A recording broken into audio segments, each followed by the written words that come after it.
C'est avec ce chaleureux sourire que je vous accueille avec ma vidéo ce matin ou ce soir. J'espère que vous vous portez bien. Alors, aujourd'hui, il me plaît de partager une petite expérience avec vous, ou du moins les leçons ou les conclusions que j'ai tirées à l'étape où j'en suis actuellement pour ma petite expérience. Et si je dois circonscrire le sujet, je pourrais l'intituler comme thématique les implications de sortie de sa zone de confort. Euh, à un moment donné de la vie de certaines personnes, on fait des choix, on pose des actions pour se donner les moyens de ne pas faire vivre certaines choses à notre progéniture, ou du moins euh, aider la famille en griffe, aider la famille en griffe pour sur un certain nombre de choses. Et dans certains se voient quitter leur pays d'origine pour un autre pays. Ça peut être en Afrique comme traverser la mer. Et on appelle ça communément aller en bang. Alors, il faut dire que sortir de sa zone de confort n'est pas le rêve ou l'objectif de tout le monde. Donc, pour ceux qui ont décidé d'emprunter ce chemin ou qui sont dans un processus d'emprunter ce chemin, ma vidéo est adressée à ces personnes-là. Ceux qui ne sont pas concernés, je vous prie tout simplement de swiper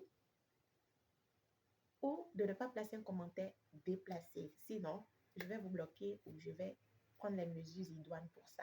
Alors, revenons à nos moutons.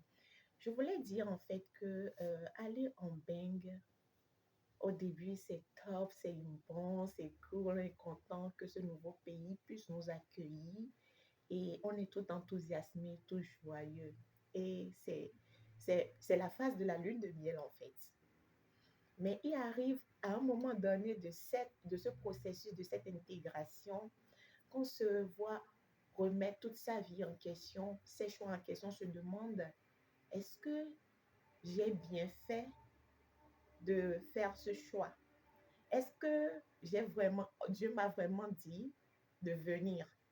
Parce que quoi, face à certaines difficultés, on doute de ce pourquoi on est venu.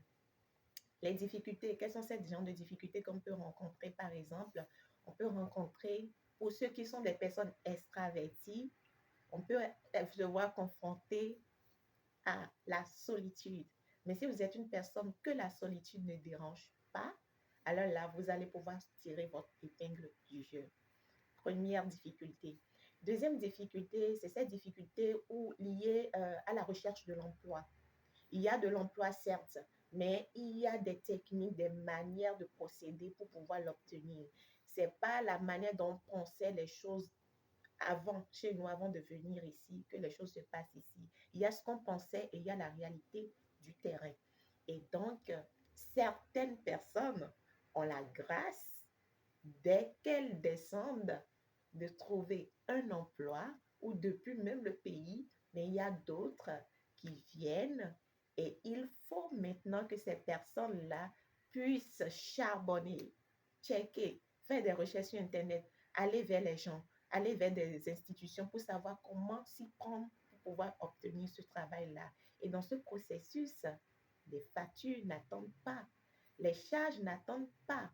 Et à force d'épuiser dans les ressources des ressources financières qu'on a amenées du pays, on voit ces ressources s'amenuiser, le stress va grandissant.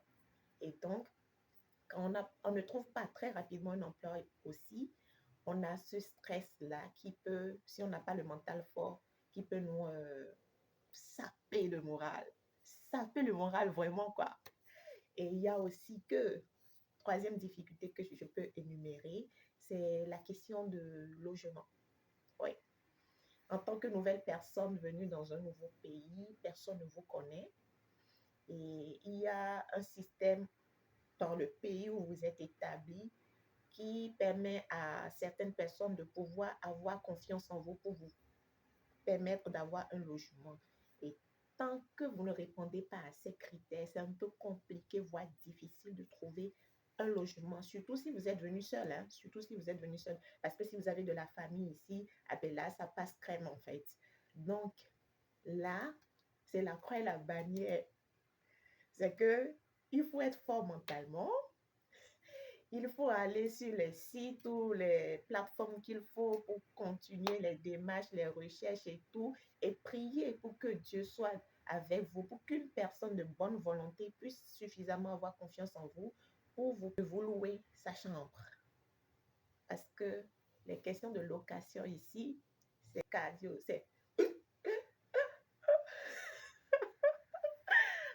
Alors, quatrième difficulté, je pense que c'est la quatrième difficulté, hein. Ok, la quatrième difficulté, c'est la difficulté relative au choc culturel. Ouais, ça, vous n'allez pas y échapper. On ne va pas y échapper. Et le choc culturel, ça va de divers niveaux, hein.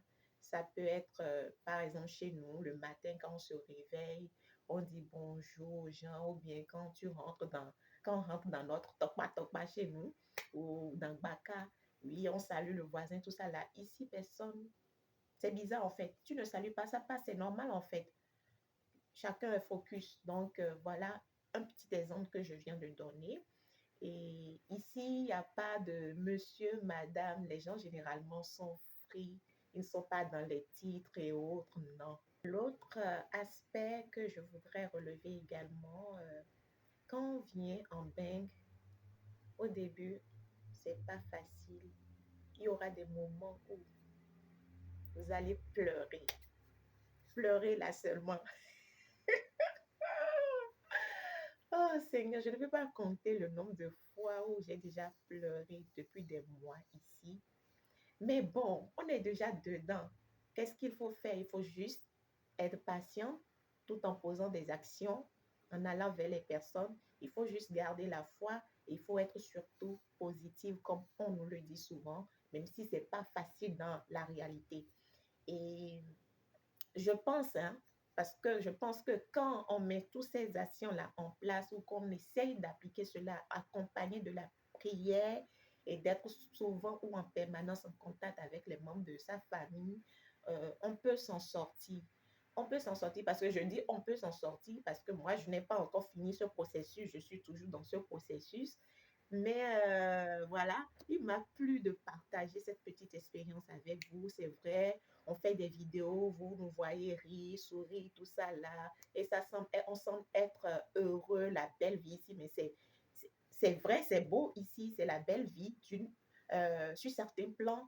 Mais sur d'autres plans, nous avons également nos challenges, nous avons également des réalités, des situations auxquelles nous faisons face en fait.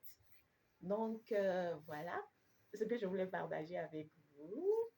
Une dernière suggestion, quand vient le moment des doutes, des remises en question, et qu'on veut tout lâcher, on veut dire, bon, mais quand c'est mis dans l'école, j'ai bien envie de retourner chez moi, mais j'ai même pas agent de billets de retour. Donc, je suis coincée ici. Pour certaines personnes, c'est ça. Pour d'autres, bon, on a hâte que le mois où le départ, le retour doit venir, vienne vite.